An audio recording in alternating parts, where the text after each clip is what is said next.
I will call the Monday, January 6th City Council meeting to order. Please stand for the Pledge of Allegiance.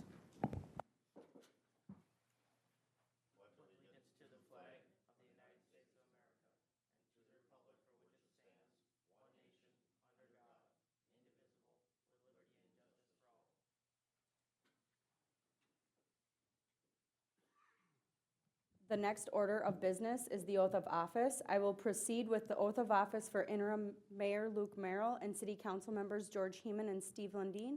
Upon completion, the interim mayor will preside over the meeting.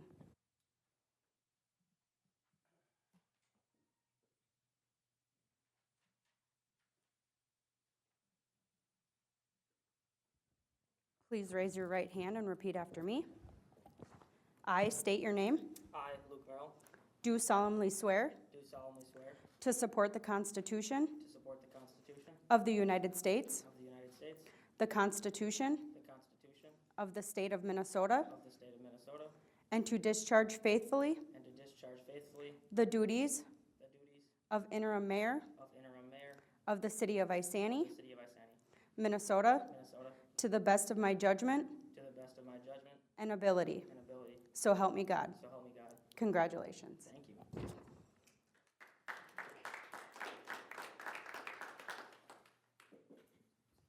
Please raise your right hand and repeat after me. I state your name. I, George Heeman, Do solemnly swear do solemnly swear to support the Constitution to support the Constitution of the United States, of the United States, the Constitution the Constitution of the State of Minnesota, of the State of Minnesota, and to discharge faithfully and to discharge faithfully the duties the duties of council member of council member of the City of Isani, of the City of Isani, Minnesota, Minnesota, to the best to the best of my judgment of my judgment and ability. and ability. So help me God. So help me God. Congratulations. Thanks.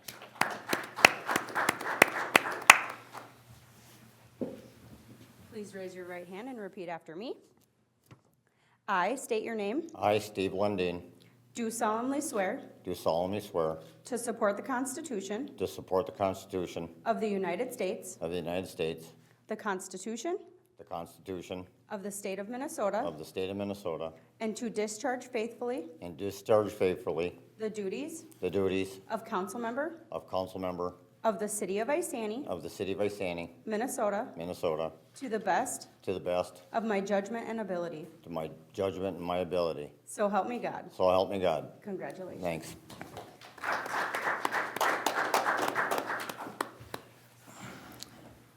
All right, doing roll call, all members are present with the one empty council seat, and I would like to remind people that seat is still open for application until tomorrow at 4:30 p.m. I believe you can apply online, and you can come into City Hall. We'll open it up for public comment. If there's any public comment tonight, you can come forward and speak now.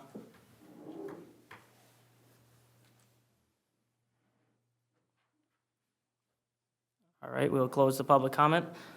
Are there any agenda modifications or additions? Good evening, Mayor and Council. There are no agenda modifications. Motion to adopt.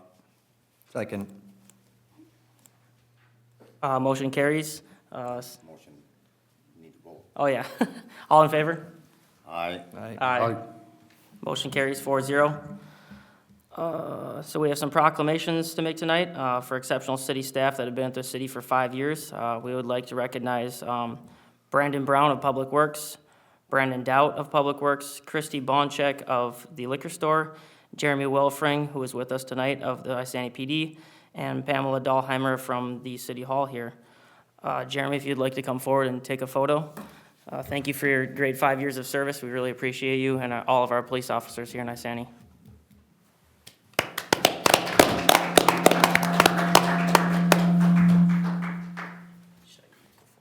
Yeah.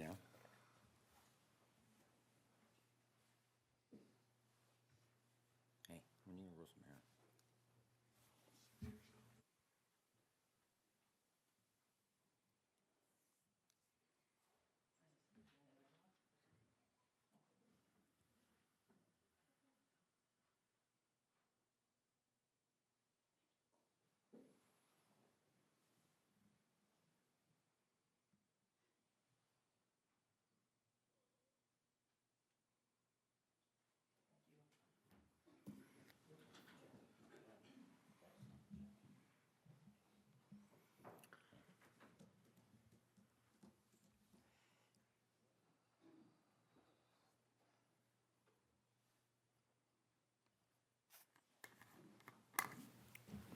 All right, with that, next on the agenda is approving the city council meeting minutes from December 17th Committee of a Whole and December 17th City Council meeting minutes. Motion to approve. Second. Before we go ahead with that, I would like to request that we change a couple things, if that's okay. There was a couple small mistakes in there. If you look at the city council meeting minutes, it says that the city council meeting was adjourned at 10:06, but it was more like 8:40. The COW meeting was the one that adjourned at 10:06. So if we can make that correction in the city council meeting minutes. And then another section that I would like maybe just to have a little bit more explanation on, because we had talked about it in length, was the fluoride discussion. There were a lot of people in the community that were excited to hear that we might potentially be getting rid of that. But now that we sort of took that back, we're not going to be doing that. I would like to note why in our meeting minutes, just so if people are reading it, they know why. And that was because our city staff was worried about losing their licensure, and I think that should be in the record. If everybody's okay with that? Yep. Mayor and council, we will make those changes. Thank you. So there's a motion from Councilmember Heeman and a motion from Councilmember Holmgren. All in favor? Aye. Aye. Motion carries 4-0. Announcements. City offices will be closed Monday, January 20th, in observance of Martin Luther King Jr. Day. Committee of the Whole meeting Tuesday, January 21st at 5 p.m. Planning Commission meeting Tuesday, January 21st at 6 p.m. City Council meeting Tuesday, January 21st at 7 p.m. And Parks and Recreation Board meeting Tuesday, January 28th at 6 p.m. Are there any council committee reports? Fire department, our fire district met, and they appointed officers as this time of year, which we do. Other than that, I think everything was pretty straightforward.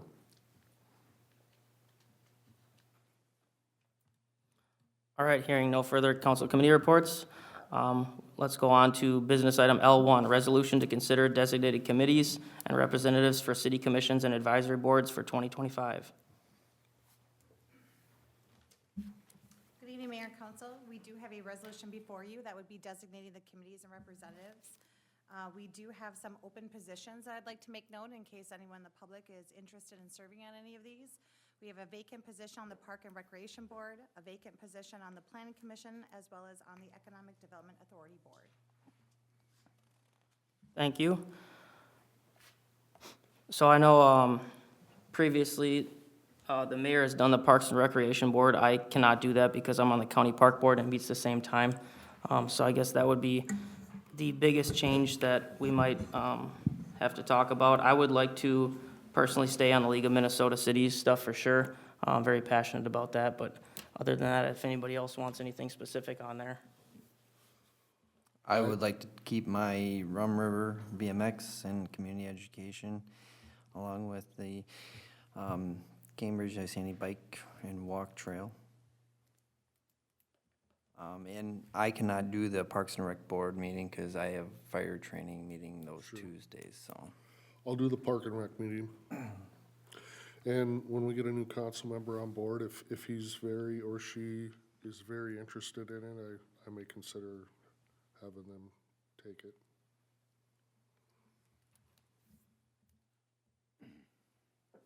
I'd like to stay on the fire district, and I think they would like me there. The board does.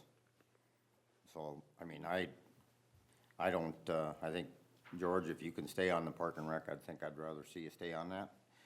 Whoever we appoint, it's gonna get kinda, have to get weeded into this. Sure. I mean, that's the only other board that I'm part of other than what we, our EDA and that here. I think everything else, I think we should just leave the way it is. I would have to push back on that. I think we should take you off the fire district board because you've been on there for so many years. And I think we should switch it up.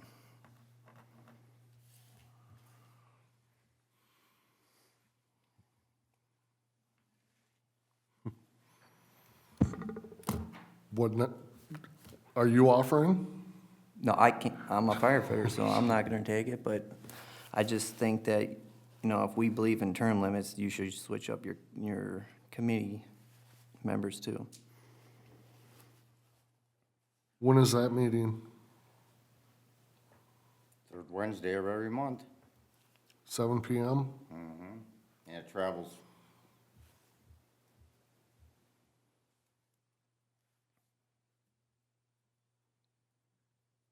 Are you interested in that one at all? You go from each station, so 1 month is at Station 1, next month is at Station 2, next month is at Station 3, then it starts at Station 1 again, so. I would be interested in it if nobody else is. I'd like to learn everything about every part of the community that's possible. So if you can't swing it, or if you want to try it, or, I think I agree it is, you know, I think Steve's done a great job there, but I think it's good to get some fresh eyes. Maybe do every other year, or try something a little different.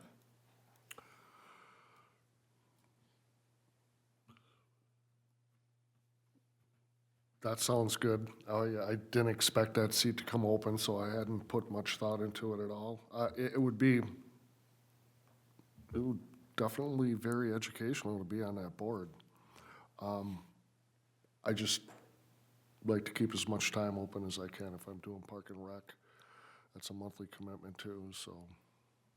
I know, you're gonna be a busy guy, but I mean, I would take the fire board if that's the vote, I suppose. I think it's good to learn every aspect. We're making decisions for the city, and, you know, just like doing the Citizens Academy for the police and all the different things that we're involved in, I think it's important to learn. So I would take that.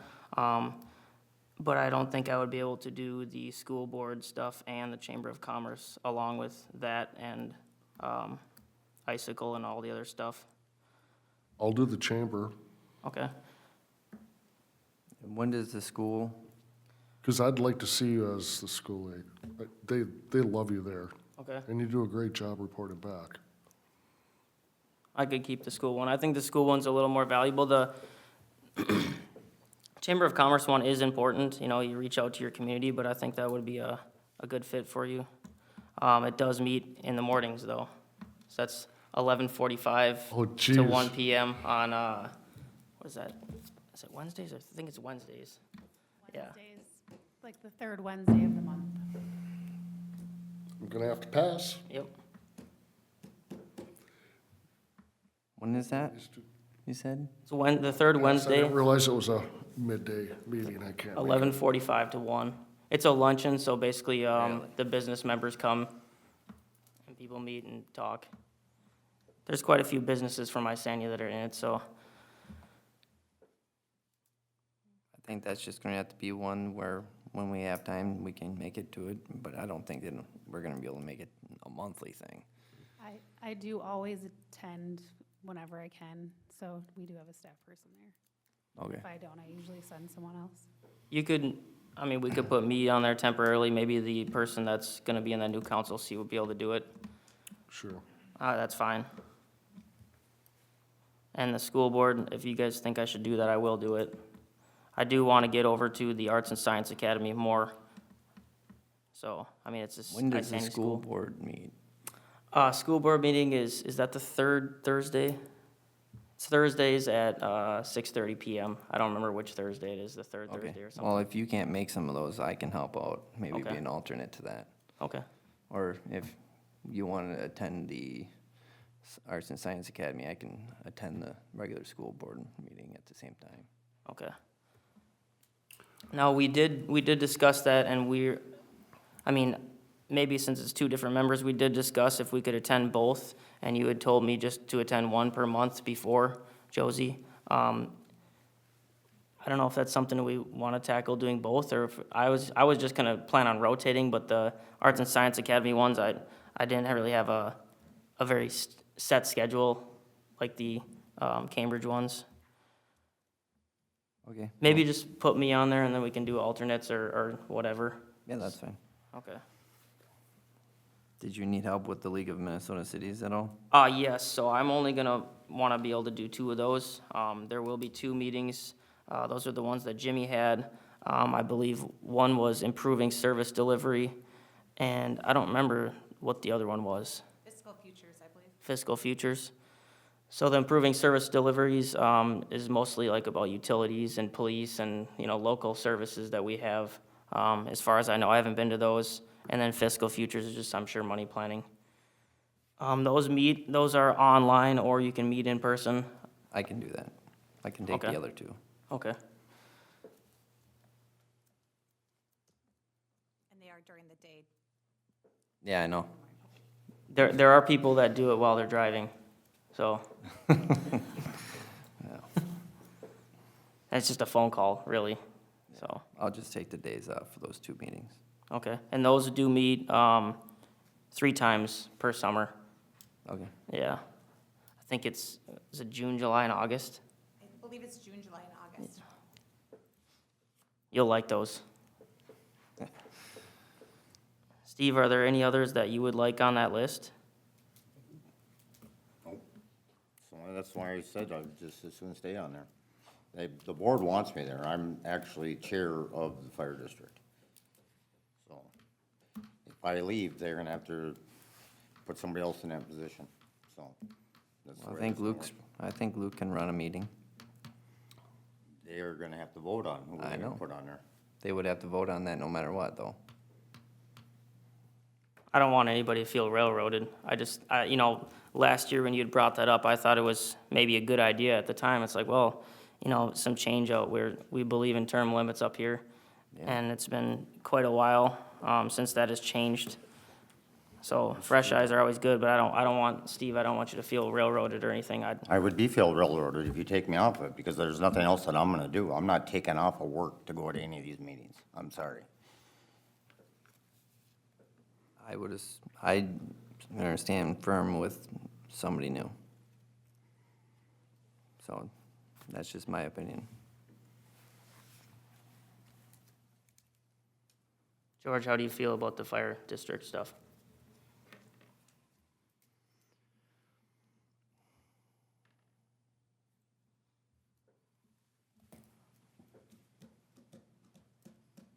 When is the next meeting? End of the month? You say the third Wednesdays? Wednesday of the month. Third Wednesday.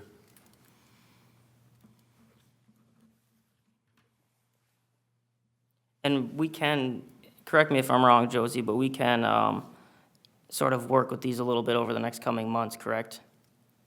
Yes, we actually will have this list coming back when we fill the open seat, just if there's any discussion to appoint them to the other boards and commissions. So the resolution will come back in a month or so. Should we maybe table that, the fire board discussion until then? Or maybe all of these, just kind of get it roughed in a little bit and go from there after the next meeting?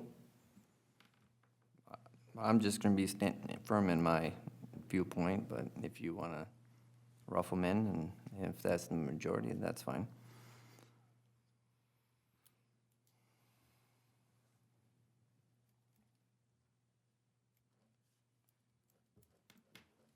What about some of these other ones, like weed inspector?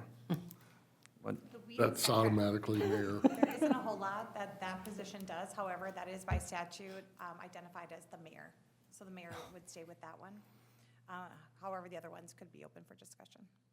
And most of the other ones don't really ever meet, if I remember correctly.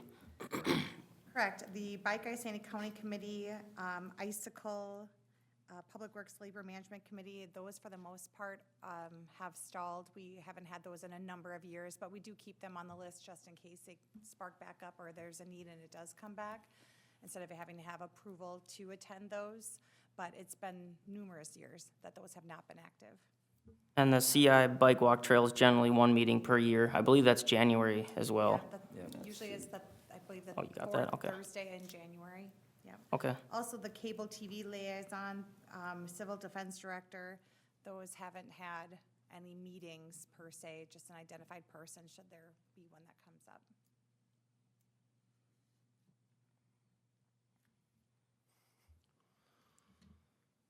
What do you think on the fire district? I personally don't want to influence that too much. I'll do it, You want to take it? sure.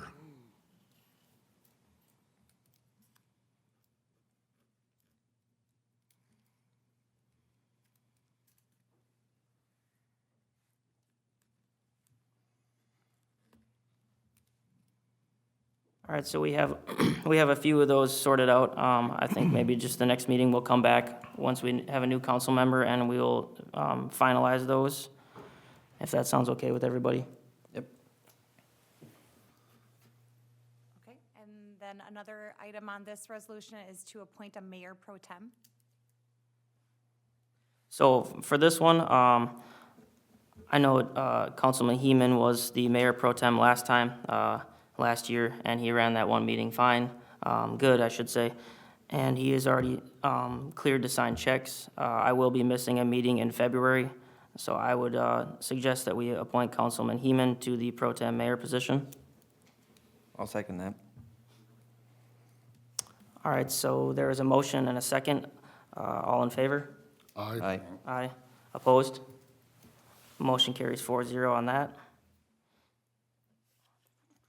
For clarification, was that for the whole resolution or just for the mayor pro tem? It is in one resolution, so, Can we approve the resolution before we finalize it? Since we decided to table it for the next meeting? There really wasn't anything tabled, because you're filling the blanks with the next appointed council member, is all you Yeah. said. yeah, it would be to approve it now with having the council members now appointed, and then it'll come back and it'll be a revision to the resolution, amending it to make any changes. Okay. Well, I would make the motion to approve the resolution with the discussion we talked about on the committees as well as the pro tem mayor. So that was my motion. I'll second. Okay. Everybody still in favor of that? Aye. Aye. Aye. Opposed? Motion carries 4-0. All right. Item L2, resolution to consider designating an official newspaper, appointing depositories and professional services for year 2025.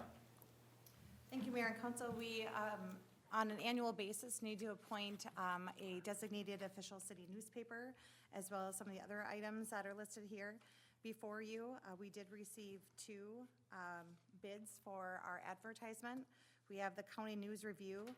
They provide for 158 distributions in the city of Isani limits at $1.99 per column inch at 9 lines per inch.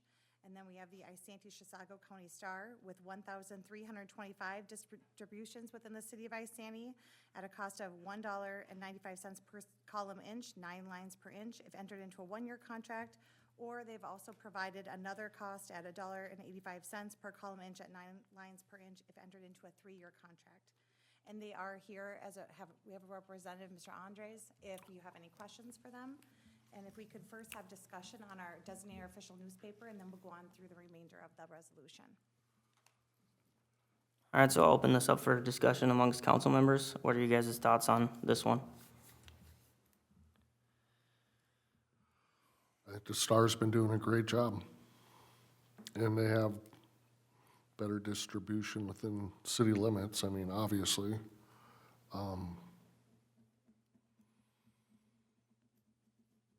Did I catch Josie right? If we wanted to ask Bill questions or the other newspaper, that we would do it after this discussion? No, we can have the discussion now, but before we approve the resolution, I'll go through the remainder of the signatories and depositories. Okay. But if you have any questions on the newspaper portion, please ask them now. Bill, I had a question on, you know the billboards that you have like at the VFW and you do advertising on? How many? I'm going to yield any questions to our publisher, Jeff. Oh, hi. Hey, can Mr. you Andres, if come you up? want to come up to the mic, that would be wonderful. Thank you. Just state your name and address for the record, please. Jeff Andrews, Cambridge. Hi, nice to meet you. I don't believe I've ever met you. How many advertising boards do you have within the city of Isani? Do you know? There are 5 within the city of Isanti. Okay. There's 12 total between Cambridge, Isanti, and North Branch. So if you buy advertising on one, do you have to have them on all of them? Yeah, it's a network, Okay. yeah. Okay. I was curious about that because I thought it'd be another avenue to be able to get some information out, but what is the cost on those? contract on there that's $249, and we sign you up per month, and it's signed up for a year at a time. Okay. All right, that won't meet the needs I thought would work for the city. I mean, if we could just buy one board like the VFW or anything within the city limits, then it would make more sense. We can't sell just one board, but what we can do is offer shorter terms if there's something that you're interested, but the cost goes up Okay, for that. So I can give you my card if you have any questions. I'd be more than happy to answer them for you. I think we're good. I mean, we might have a discussion at Cow about it and see if it's something we might want to do in the future. Okay? Any questions on the newspaper?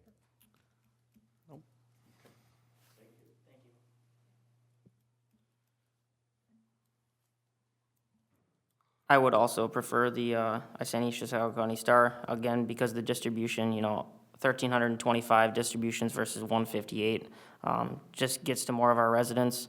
I would be interested in discussing amongst us the 3-year contract potentially.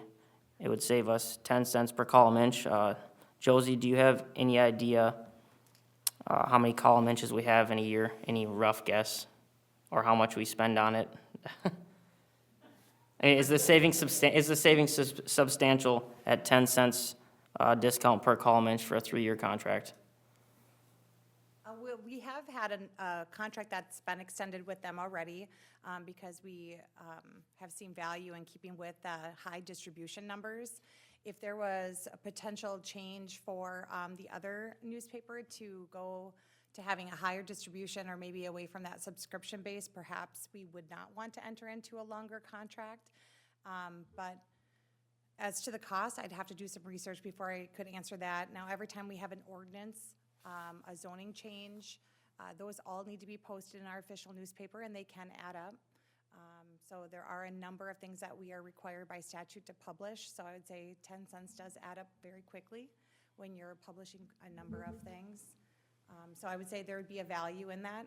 And I haven't been informed of any changes to the other newspaper. Not to say that they didn't have something changing on the horizon, but not that I'm aware of currently. Thank you.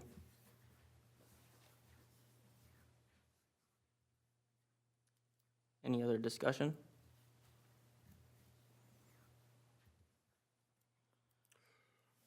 I like the 3-year idea.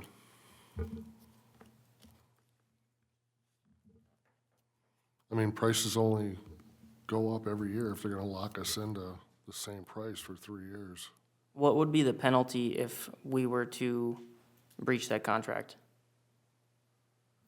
I'm sure that there'd be usually it's a 60-day clause for terminating. I'd have to look to see what was included in that one. Do you know off the top of your head? I'm not sure. Okay. Do you know?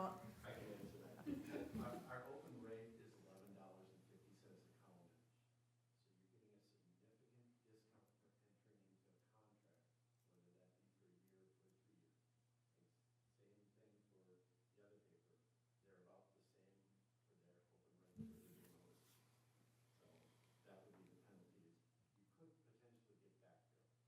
Okay.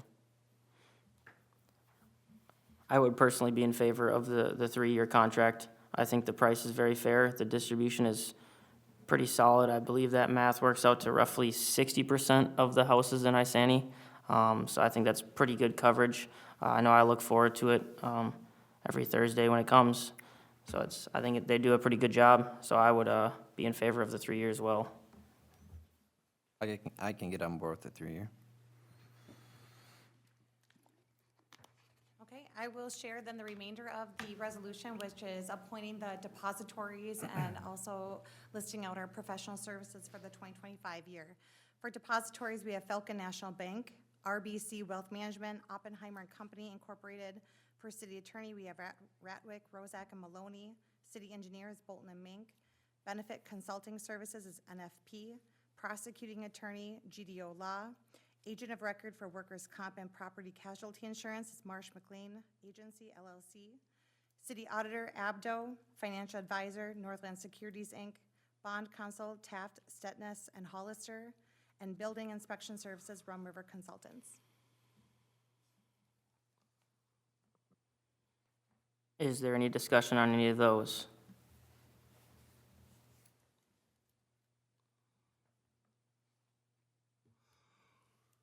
Are these the same ones we had last year? Okay, Yes, they are. I'm good with it. I'm good with it. I'm in favor.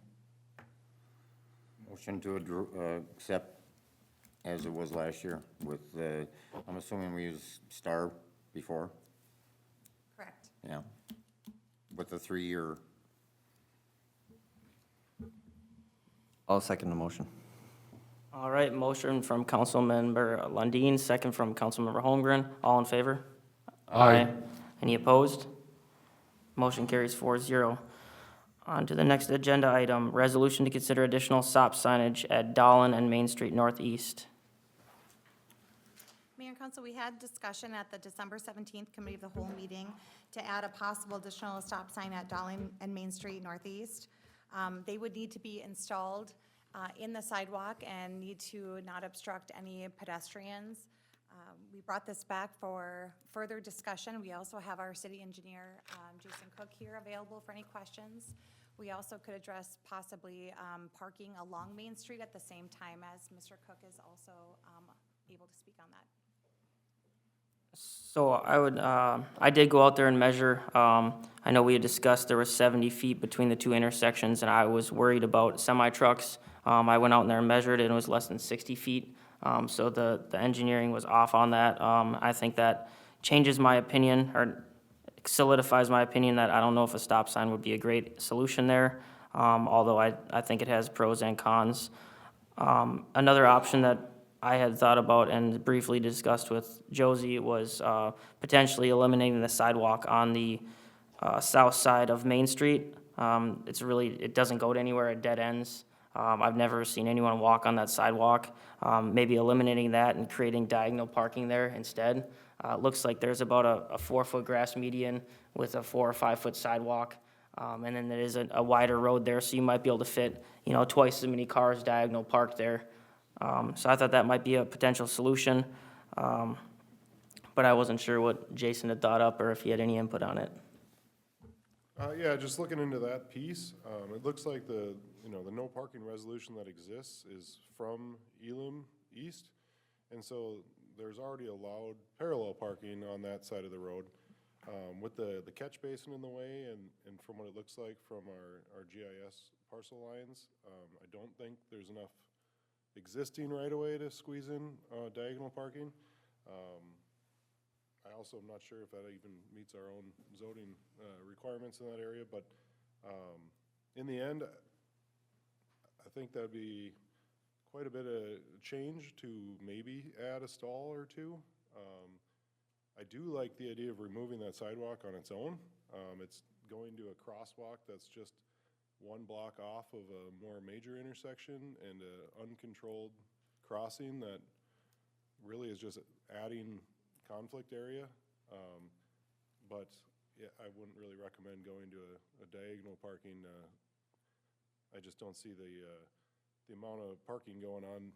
If the parallel stallers were always full, maybe we'd have to entertain how we'd be able to get more cars parked over there. But I've never really seen cars parked on that side of the road as it is, much less needing to add 2 or 3 extra spots. So. And we had brought this forward because I live over there, I drive that every day, and Jimmy had actually brought it forward. That intersection is really hard to see at when you have someone parked in in front of the new building there, close to the intersection. So I guess if we're not in favor of adding parking potentially, I would still think we should set back the no parking zone like 15 feet, so it's a little bit more visible there.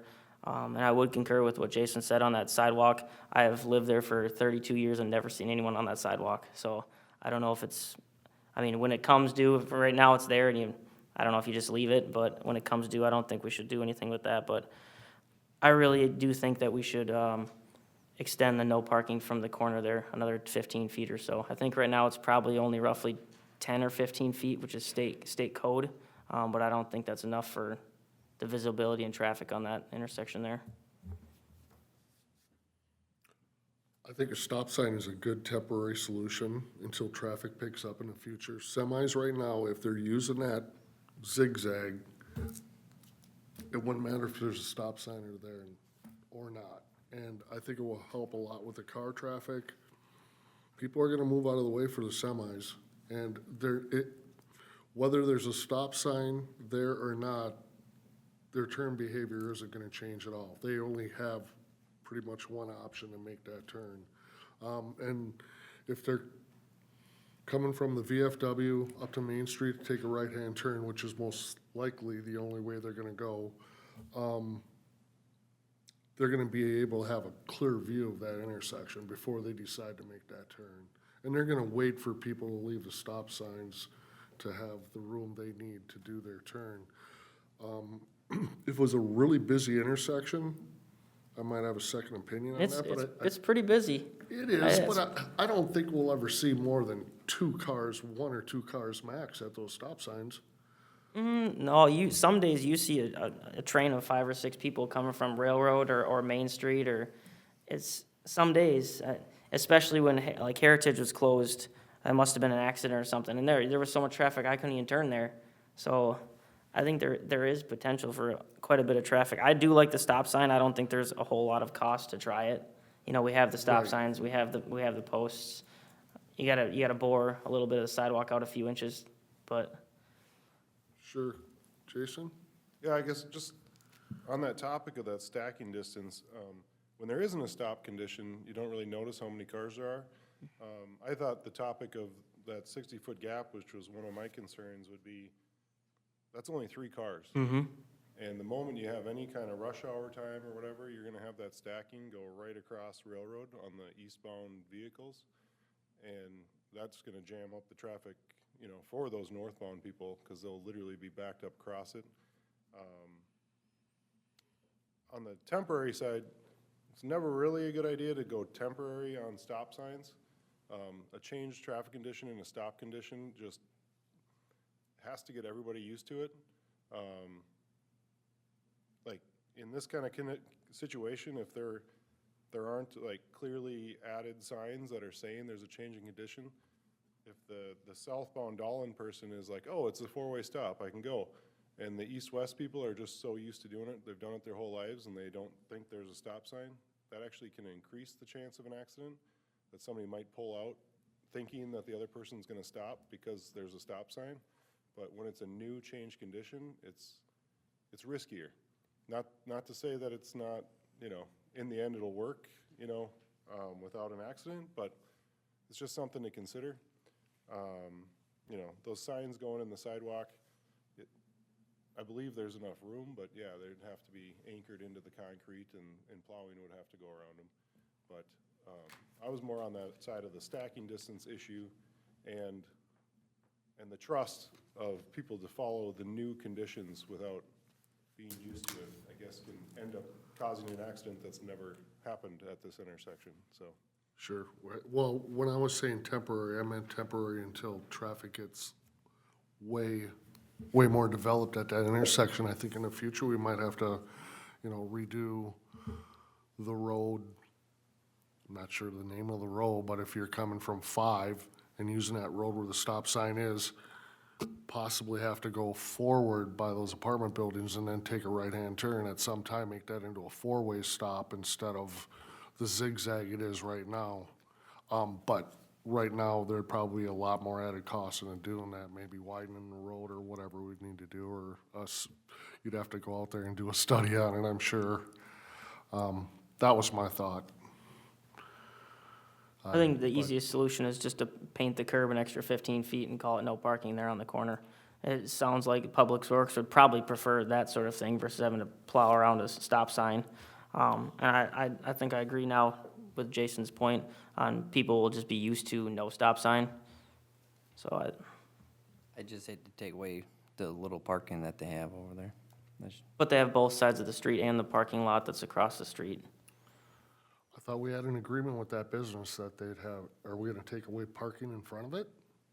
Because I thought we had an agreement with them when didn't they have we have agreement with them to be able to park in front of their business? That was one of the concerns when they built that business? Yes, that was one of the concerns when they bought the lot from us, that they would have enough ample parking in front of their business because there isn't any parking dedicated for them on that site. Does it specify how many spots in the contract? I can look. I don't have it up again. I just know there's a lot of pedestrians there and a lot of traffic, and the fact that you can't see, it's entirely a blind turn when you're heading south on Dolan. If there's a car parked in that front slot, I think it's a dangerous situation. Can we take this back to the Cal meeting? And so we can brainstorm a little bit more? I would hate to make a quick judgment and then make the business owners mad, but I think we should think this through a little bit more. Sure, it's not a rush thing. I mean, we can do a little more study into this. I'll look back out there and take another look at that intersection again myself, but. And welcome to public to, if they have any ideas, let us know. And that's a kind of a difficult intersection there. We could also invite the business owner to come talk to Sure. council at the committee meeting if she has the ability to fit that in her schedule. I think the business should have a say in it. Definitely. So then if we could ask for a motion to postpone to the January 21st Cal meeting.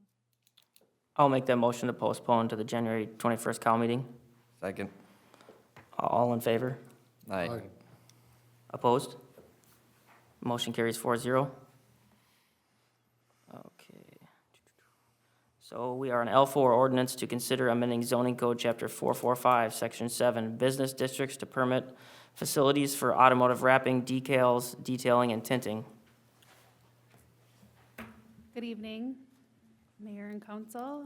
Precision Window Tint operates an automotive window tinting, vinyl and wrapping, and detailing business at 22 Broadway Street Southwest, which is Zone B1 Central Business District. The use is not currently allowed in this district, and at the November 6th meeting of the City Council, the owner spoke, and City Council voted 5-0 to lift the cease and desist order until they made the proper application for amendment. The amendment was then brought forward through a public hearing at the Planning Commission meeting on December 17th, and recommended approval of moving forward with an amendment to add window tint and automotive tinting, vinyl wrapping, and detailing as conditional uses within the B1 Central Business District zone. A conditional use because that is what most automotive uses are within the city and all of the districts. And the ordinance amendment has been posted for the required 10 days. Motion to approve, unless you guys have some I think we discussion. already hashed that out. Right. Second it. And so you're not surprised, it will be going back through the conditional use process through the Planning Commission and the City Council. So you will see this again, 2 more times. Motion from Councilmember Heeman, second from Councilman Lundin. All in favor? Aye. Aye. Any opposed? Motion carries 4-0. L5, ordinance to consider amending Chapter 160, enumeration of fees, building fees. Good evening again. Andy Schrader from Rum River Consultants attended the November 19th meeting of the Committee of the Whole to discuss a variety of fees for varying inspections. And then at the December 3rd council meeting, staff prepared a variety of comparable cities' fees. And it was discussed that we would negotiate with Rum River to meet some of those comparables, meet them halfway. Rum River Consultants did agree to meet that negotiation, and they were discussed again at the December 17th COW meeting.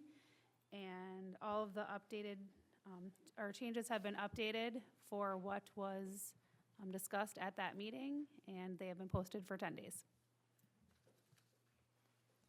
Motion to approve. Second. I would like, you can't change language in this, can you? You'd have to repost it. Well, next time this gets changed, we need to clarify some language in it. Like, I had a discussion with Stephanie today about just the septic systems, the operating permit, and the maintenance pumping permit. Well, I can see why a lot of sewage pumping companies don't pay the $10 triannual fee because reading this, you can't really tell what it's for. And same with the operating permit, $200 annually. I mean, I asked her if it was anybody who owned a septic system, if they had to pay $200 annually, but that was just a permit. But it doesn't explain it really on here. That's, Permit for inspection, maintenance, anything that's done to upgrade it. But really, most of our septic permits go through the county, so we're not Right. usually doing any of them. This is And that's being- just, this is something that they have because they inspect in other areas that doesn't have somebody like the county that does that. So that, it's not really something that we would be dealing with here anyway. Unless I there's know some that- sort of emergency situation where we would need them to do it, otherwise we send everyone to the county. well, what I'm saying is, when somebody looks at this, will they be able to interpret what it means? Generally, what happens when somebody does have a septic inspected, they call us first because they're assuming that we're Sure. the overarching, agency that's gonna be inspecting them. And so they would call us generally, but we defer them to the county. So Well, we usually guide them through the process if need be. is it even under the right section, like maintenance pumping permit? How would a company know that, to look on our ordinance and be able to find that, to be able to pay it? Because it looks like it's under residential type. Most septics are under residential anyway. All right. Okay. We'll leave it be. If we need to clear, I'll look at it once it's printed up on our website and see. I will let you know if I do have anyone who needs clarification on it this year, and let Sure. you know. But we just have so few septics within the city. Right. That it's very few and far between on an annual basis that we get anyone the way it is. Most of the time, we're seeing people upgrading or upgrading their septic in general because they're moving or something of that nature because they have to. And in many cases, they're actually hoping many times to connect to city services. We actually get a lot of calls from people in the township who are wishing they could connect because of the cost of these septic systems now. Okay, maybe my question should be this. Since we already have the subject and the price, when we add it onto our webpage, can we clarify exactly what that involves? That's basically what I'm asking.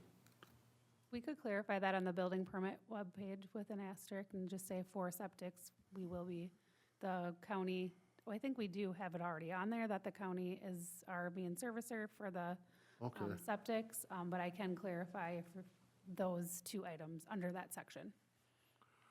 Okay.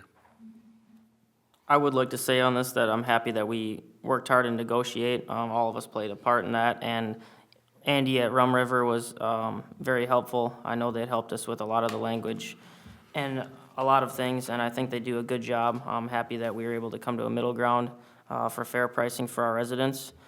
So I believe there was a motion by Councilman Holmgren, and a second by Councilman Lundin. All in favor? Aye. Aye. Opposed? Motion carries 4-0. L6, ordinance to consider amending City Code Chapter 65, administrative penalties. Good evening again, and this one was brought forward originally with the first look-through of them, but I brought it with the fees, because that's a penalty change, or it's a fee change, and mostly language updates on just our staff names have changed throughout the years, and so none of that's really been updated over time, and so just a few minor changes here that were, again, revolved around the rental licensing and discussed at that time. And the associate planner. Motion to approve. Second. Motion from Councilmember Lundin, second from Councilmember Holmgren. All in favor? Aye. Aye. Opposed? Motion carries 4-0. L7, ordinances to consider amending Chapter 445 zoning to include alternative energy sources. Ordinance amending Chapter 445 zoning Section 2, definition of terms. Ordinance amending Chapter 445 zoning Section 13, use regulations. And Article 5, alternative energy sources. This is for the alternative energy sources, specifically in response to large solar gardens, and then also cleaning up the wind energy conversion systems to to better fit within our zoning ordinance and creating the alternative energy systems section. I think we pretty much hashed that all out before, so. We did. I'll motion to approve. Second. Motion from Councilmember Lundin, second from Councilmember Holmgren. All in favor? Aye. Aye. Opposed? Motion carries 4-0. L8, resolution to accept the collection and disbursement of donations from Illuminate Isanti. Jaden is going to be passing out to you our total amounts for Illuminate Isani this year. We received $798.74 of donations collected at the event as well as online through our online donations. In what our agreement was at the beginning of the event, the city of Isani stated they will keep 60% of all of these donations and give 40% to the volunteer groups. Of that, 40% is $319, and so each group would receive $53.25. In previous years, we have provided groups $500 for their time to volunteer, and they do use that as a fundraising opportunity within the city.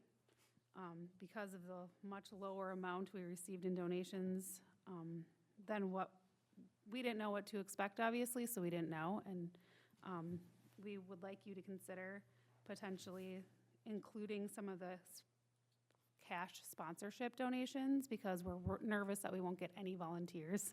In the next years, it was difficult, as it is in the first year, getting volunteers to participate this year, and it would increase the amount each group receives.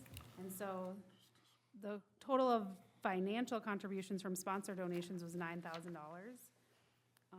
And so if the city of Isani kept 60% of that, we would keep $5,879 towards the event, and $3,919.50 would go to the volunteer groups for a total of $653.25.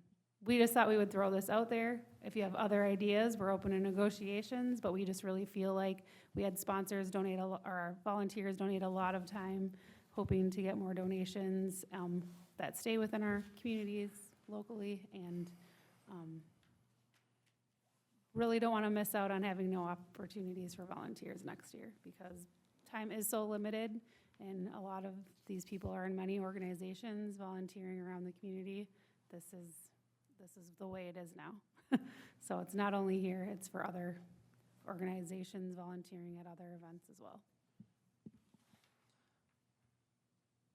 I guess I personally have a little concern on that idea, just because I think sponsors donated to the city, and I don't know that they're really aware that that could have potentially gone to nonprofits. It seems a little strange. I guess I wasn't expecting it. I do like the idea, but I don't know how we can sort of sell that to those companies that did donate. Do we have any idea the cost? How much did we go in the hole this year, total, after, say if we were to? We do not have any numbers yet, because Mike needs to close out December, so I don't know final number. He didn't have any of that ready yet, so we just haven't. So that will be coming to a later meeting soon, but we just don't have, I can't be sure we didn't have some large expense at the end that I was unaware of that didn't get paid right away, so I just wanna, I didn't wanna bring any numbers outside of that. I don't think we should be given, with splitting up our cash donations that we're getting, like, for sponsorships, in my personal opinion. Boy, I don't know, sponsors is what makes this whole thing happen. It's their hard work and being there every night and keeping the event going. I mean, that is part of the event itself. But I see where the problem is, because you're asking people to donate and then take those donations and give them to, somebody who's donating their time. And you said in the last few years you've given them $500? Yes, we budgeted, I believe, $500 per organization per night, so And so this year it would be, $53. I thought it comes out to, what's 6 volunteer groups divided by 40%, 319? That's the total amount for all volunteer groups, because we only Well, for received- all, Then you gotta divide 319 by 6. We didn't get as many donations as I had hoped for, so it makes it a little tougher. I don't know, next year if we discuss, maybe, I think, when I was walking in the first time, I guess I was hoping we'd have a big sign there that had a QR code. You know, it's like, keep this alive, donate here, so it's a little more obvious, so maybe that's something we consider next year. This year, I think it was nice not to be bombarded with, you know, donate, donate, donate, but I think at the same time, it was easily missed. I was looking for it, and it was still hard to find. Do we really need the volunteer groups to, I mean, I know it's great to offer popcorn and all that stuff, but do we really have to have the volunteer groups, or could we just set it up and let people do their thing? Because I think most people tended to do that anyways. There wasn't much interaction. When I did the popcorn or the other booth, there wasn't a whole lot of interaction. I think two things to consider. Our night that we were there, that I was there with you, was very cold. It was the coldest night of the event, so. But I was there I think another it night was too, low. and there, And we'll find out other numbers for Saturdays and such coming up. Hopefully, we'll have better numbers for you for that, so we can know the total amount and what nights were the best. But Yeah. I think if we're gonna consider not increasing the donation amount, we really should be prepared to not have any volunteers next year. And the only way to move forward with the event that way would be to just have the lights and walk through them. I would So to like answer your them, question, Mayor, correct, you don't have to have the volunteers. That's something that the city had offered as a way to give out those things, but you could just have the lights on. I think people will still, I mean, when you say volunteer, I would never think of pay. I guess I thought us giving them, even offering 40% was generous because it's, you know, donating your time, volunteering to your community. So I don't know, it's hard to make a decision on this when we don't know how much I'd money have- we lost. I'd have to say right now that the 9,000 that was sponsorship donations, that's the city's. I think the $798, or just say 800, instead of the city taking their 60%, give that out, let that be divided amongst the volunteers. That would help offset their cost for that. I would say that, and that's still, it's not gonna give them $500, but it's gonna give them about $140. I mean, I guess when you volunteer means doing something for nothing. That's personally how I see it. But that's me. I would like to see the numbers on the whole event before we make a decision. How, they can wait a month for their donations. I mean, it's not that much at this point, and it's possible it could be more. I say we wait and look at the whole picture before we make a decision on it, but that's where I stand. I agree. That is fine, like, that's a good decision. We just couldn't, we had no authority to move forward without bringing it forward here first, so we can Sure. table this discussion and table their payments until we get all of the information. And hopefully, as soon as Mike has it done, we'll bring it forward to the next meeting, so Okay. it's just how. You need a month is usually motion run. to table it? Motion to table it until the next meeting? Second. If you could include it to the meeting following closing out December, just because we don't know with audit preparations if that actually will be completed by the January 21st meeting. It may be the first meeting in February. We could set, you're at that meeting. Is it the Which meeting was it? First meeting of February? Yes. Okay. I would just say for the meeting following the closeout, just because anything could happen. Yeah, let's push it to then. Just as long as we have is. Following the closeout of December. When you have the information, Yeah. yes. Motion from Councilmember Heeman. Is there a second? Second, or Jeff? Second from Councilmember Holmgren. All in favor signify by saying aye. Aye. Opposed? Motion carries 4-0. On to the consent agenda. And I would, on L8, I would like to thank everybody that did attend and was involved in that. I think the public felt a lot better about it this year, obviously, with it being free. And I think going forward, it's probably the best route to continue keeping it free so that people can enjoy it, even if we don't invest a lot of money every year to make it bigger and better. Maybe someday it'll become bigger and better on its own. So with that being said, is there any discussion on the consent agenda? Motion to approve. Second. Motion from Councilmember Lundin, second from Councilman Holmgren. All in favor? Aye. Any opposed? Motion carries 4-0. In other communications, we have a review of a conflict of interest policy. Mayor and council, we have the conflict of interest annually in our January 1st meeting of the year for council to review, and please fill out and complete the form accurately and then give to the clerk, Ms. Strand. Thank you. Any other discussion? Motion to adjourn. Second. Motion to adjourn from Councilmember Lundin, second from Councilmember Holmgren. All in favor? Aye. Any opposed? Motion carries 4-0. Therefore, we are adjourned.